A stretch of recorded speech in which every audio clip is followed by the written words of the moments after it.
Hello viewer, আজকে ভিডিওতে আমি ট্রান্সফরমারের প্যারালাল অপারেশন রিলেটেড আরো একটি ইম্পর্টেন্ট প্রবলেম সলভ করব। বেসিক্যালি এটি ট্রান্সফরমারের parallel operation with unequal voltage রেশিওর প্রথম ম্যাথ।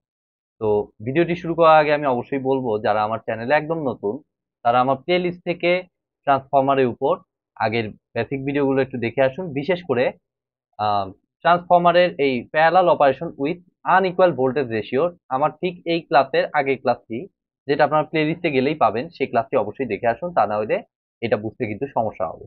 ঠিক আছে, তো দেখুন অ্যাকচুয়ালি আমরা কিভাবে বুঝবো এটা আনইকুয়াল ভোল্টেজ রেশিওর ম্যাথ। দেখুন, এ আর বি দুইটা ট্রান্সফরমার আর জয়েন্ট ইন প্যারালাল বলতে determine the current delivered by each transformer, অর্থাৎ প্রত্যেকটা ট্রান্সফরমার শেয়ারকৃত কারেন্টটা চাইছে, যেখানে ওপেন সার্কিট ইএমএফ হচ্ছে আমাদের 6600 ভোল্ট ফর এ এ ট্রান্সফরমারের জন্য 6600 ভোল্ট, অর্থাৎ এটাই হচ্ছে আমাদের কাঙ্ক্ষিত ই এর ভ্যালু। ঠিক আছে, তো আমি একটু নোট করে নেই, এটা হচ্ছে আমাদের কত ই এর ভ্যালু, এ ট্রান্সফরমারের জন্য কত 6600 ভোল্ট। দেন আমাদের কি দেওয়া আছে, আমাদের দেওয়া আছে বি ট্রান্সফরমারের জন্য, দেখুন ভোল্টেজটা আলাদা, এই ওপেন সার্কিট ভোল্টেজটা, অর্থাৎ ট্রান্সফরমারের সেকেন্ডারিতে আমাদের যে ভোল্টেজটা, সেকেন্ডারি ইনপুট অ্যাকচুয়ালি, তো যেখানে সেখানে যে ভোল্টেজটা সেটা হচ্ছে আমাদের 6400 ভোল্ট। তাহলে ভোল্টেজ আলাদা, দ্যাট মিনস এটা হচ্ছে আনইকুয়াল ভোল্টেজ রেশিওর ম্যাথ। ঠিক আছে, তো equivalent leakage impedance in terms of the secondary is equal to 0.3 plus J3 for A and 0.2 plus J1 for B. The load impedance is 8 plus J2. ঠিক আছে, তাহলে এটা আমরা আমাদের শেয়ারকৃত যে ইয়েটা IA এবং IB সেটা আমরা কিভাবে বের করতে পারবো। আমরা সিম্পলি এখানে যে কাজটা করব, আমি গত ক্লাসে যে ফর্মুলা লিখে দিয়েছিলাম এখানে অ্যাকচুয়ালি ওই ফর্মুলাটা অ্যাপ্লাই করতে হবে, তাছাড়া এখানে আসলে কোনো থাম রুল নাই। আমি লজিক্যালি যে করব, এই জন্যই আমি গত ক্লাসে ওই ফর্মুলাটা এত ভেঙে ভেঙে প্রত্যেকটা লাইন আমি আহ, আপনাদের দেখিয়ে দিয়েছি। তো দেখুন, আমি আমার যে ফর্মুলাটা ছিল সেটা অ্যাকচুয়ালি ছিল IA is equal to E A into Z B. ঠিক আছে, E A into Z B, I A বের করতেছি, তাহলে আই এর জন্য আমরা জানি যে এই মাঝখানে প্লাস হয়। ঠিক আছে, প্লাস আমাদের কত ছিল, এখানে ছিল হচ্ছে আমাদের E A minus ইবি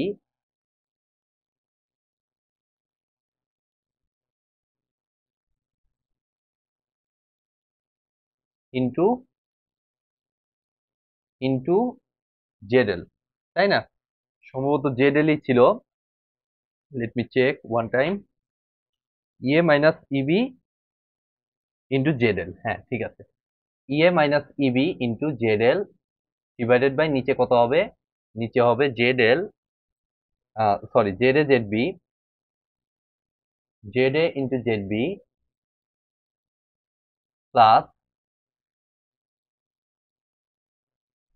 Z L into Z A plus Z B. ঠিক আছে, তো এই ফর্মুলা মনে রাখতে হইলে আপনাকে অবশ্যই কিন্তু মানে ডিরাইভেশনটা প্র্যাকটিস করতে হবে, তা না হলে এত জটিল ফর্মুলা মনে রাখাটা প্লাস পরবর্তীতে আবার কোনো এক সময় দীর্ঘ টাইম পরে সেটা রিমাইন্ড করাটা দুটোই কিন্তু ডিফিকাল্ট। ঠিক আছে, আই এর ফর্মুলা হচ্ছে এটা, আর আইবির ফর্মুলা হচ্ছে আমার, আইবিটা এই সাইডে আমি দেখতেছি, দুটোই যেহেতু বের করতে হবে, আর যেহেতু মূল কারেন্ট আমাদের জানা নাই, তো এখানে আই এ আইবি এভাবেই আমাদের বের করতে হবে। যদি মূল কারেন্ট আমাদের জানা থাকতো, দেখা যেত যে আইবিটা একটু শর্ট করতে পারতাম, আই মাইনাস আই এ করে আমরা বের করতে পারতাম। তো এটার ক্ষেত্রে কি চেঞ্জ আসবে আমাদের, এইটা আইবির জন্য আমাদের হবে হচ্ছে ইবি ইন্টু জেড এ, এই জায়গায় দুইটাই এই যে সাবস্ক্রিপ্ট দুইটা ইন্টারচেঞ্জ হয়ে যাবে, অর্থাৎ ইবি জেড এ, আর এখানে মাঝখানে সাইনটা প্লাসের জায়গায় মাইনাস, ইএ মাইনাস ইবি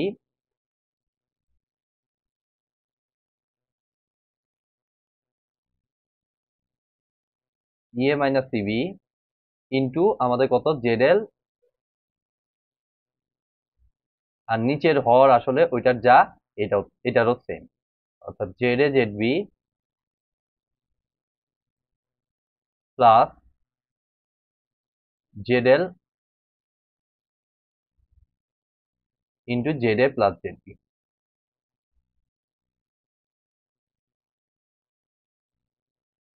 তো আমরা একটু ভ্যালুটা বসানো এখন দেখবো। সবগুলো ভ্যালু দেখুন আমার জানা। ইয়েটা আমাদের এভাবেই বসাইতে হবে, যেহেতু এটার ফেজ অ্যাঙ্গেল নাই, তাহলে বাই ডিফল্ট ইয়ে এবি দুইটাই ধরে নিতে হবে, ফেজটা হচ্ছে 0 ডিগ্রি। তাহলে আমরা 6600 অ্যাঙ্গেল 0 ডিগ্রি আর 6600 বসান, একই কথা। ইন্টু আমার কত জেডবি, জেডবির ভ্যালু কত, জেডবি কই, এই যে 0.2 প্লাস J1, তাহলে 0.2 প্লাস J1, এটাকে কিন্তু এভাবেই লিখতে হবে, ঠিক আছে। প্লাস ইএ মাইনাস ইবি, তাহলে 6600 মাইনাস ইএটা হচ্ছে আমার 6600 আর ইবিটা হচ্ছে আমার মাইনাস 6400। আর জেডএল, জেডএলটা কিন্তু আমার হচ্ছে লোড ইম্পিডেন্স, ঠিক আছে। তো লোড ইম্পিডেন্স দেখুন দেয়া আছে 8 প্লাস জে6, 8 প্লাস জে6,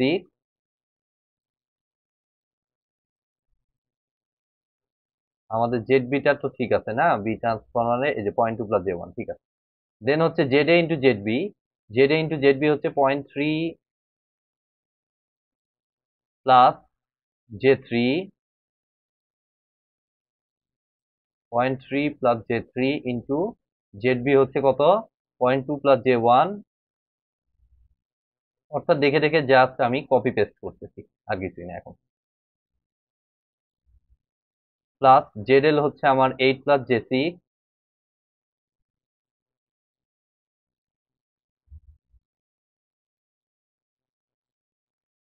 ইন্টু আমার হচ্ছে Z A plus Z B, অর্থাৎ 0.3 প্লাস J3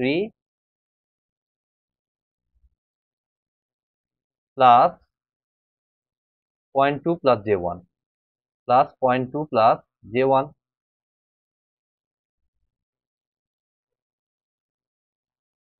তাহলে আমরা এখন কি করতে পারি, ক্যালকুলেটর ব্যবহার করতে পারি। তাহলে দেখুন আমি যদি ক্যালকুলেটরটা ব্যবহার করি, 6600 into 0.2 plus J1, 0.2 plus J1 plus 6600 minus 6400 মানে 200 into 8 plus J6 divided by বিশাল একটা রাশি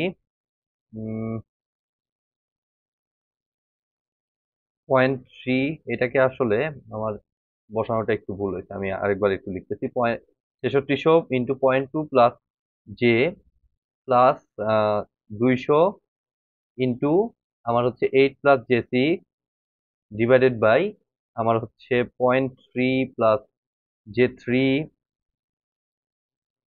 ইন্টু 0.2 প্লাস জে। খুবই কেয়ারফুলি ক্যালকুলেশন করবে, একটু ক্যালকুলেশন ভুল হলেই কিন্তু পুরো ম্যাথই রেজাল্ট আর মিলবে না। 8 প্লাস J6 ইন্টু ইন্টু আমার হচ্ছে 0.3 plus J3 plus 0.2 plus J1, তাইলে আমরা একটা ভ্যালু পাবো। এই ভ্যালুটাকে জাস্ট আর থিটা ফর্মে নিয়ে যাব এবং বইয়ের সাথে জাস্ট আমরা ম্যাচ করব। ম্যাগনিটিউড 195, 117 মাইনাস যে 156 আসছে ওদের, ঠিক আছে, তার মানে আমাদের রেজাল্ট ঠিক আছে। তাহলে ম্যাগনিটিউড এবং ফেজ অনুযায়ী আমি এটাকে জাস্ট ভাগ করে দিব 195 দশমিক, আমি অ্যাকুরেটটা নিব, যেটা আসে বইতে মনে হয় 195 জাস্ট লিখছে, ঠিক আছে। 195.492 অ্যাঙ্গেল আমার হচ্ছে -53.102 ডিগ্রি, -53.109 ডিগ্রি। ওরা ফেজটা দেখায় নাই, আমরা ফেজ সহ আমরা লিখে দিব, ঠিক আছে। -53.102 ডিগ্রি এত অ্যাম্পিয়ার।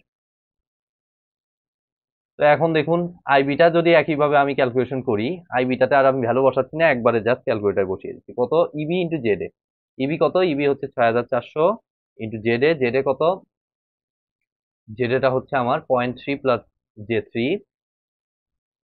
ইবিটা কত 6400 ইন্টু জেড এ, জেড এটা হচ্ছে আমার 0.3 প্লাস J3 মাইনাস ওইটা হচ্ছে 200 ইন্টু 8 প্লাস J6, আর নিচেরটা হচ্ছে 0.3 plus J3 into 0.2 plus J plus 8 plus J6 into 0.3 plus J3 plus 0.2 plus J1, 0.2 plus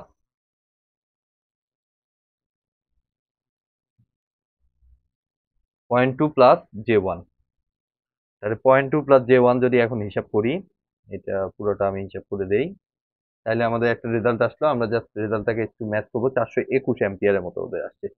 তাইলে আমাদের আসছে, হ্যাঁ, 422.5678, এটা দশমিকে কম বাড়ার কারণে এতটুকু ভেরিয়েশন হতে পারে। ঠিক আছে, তাহলে আমরা অ্যাকুরেটটা যেটা আসছে এটাই বসিয়ে দিচ্ছি, 422.5678, 568 লিখলাম একবারে। অ্যাঙ্গেল -33.597, -33.597। ঠিক আছে, এই কোশ্চেনে যদিও আমাদের লোড কারেন্টটা চায় নাই, যদি লোড কারেন্টটা চাইতো তাহলে কি বের করতে পারতেন না? একদম ইজি, জাস্ট আইএ আইবি পাইছেন, এরপরে জাস্ট এই দুইটা যোগ করে দিন, তাইলেই আমাদের লোড কারেন্ট, যেটা কিন্তু গত ক্লাসে থিওরিতে আমি বিস্তারিতভাবে আলোচনা করেছি। তো এভাবেই বেসিক্যালি আমরা এই প্রবলেমটা সলভ করতে পারি। আজকের মতো ভিডিওটি এ পর্যন্তই। ভিডিওটি যদি ভালো লেগে থাকে অবশ্যই ভিডিওতে একটি লাইক দিবেন, বন্ধুদের সাথে বেশি বেশি শেয়ার করবেন, আর চ্যানেলে নতুন হয়ে থাকলে অবশ্যই চ্যানেলটি সাবস্ক্রাইব করবেন। ধন্যবাদ।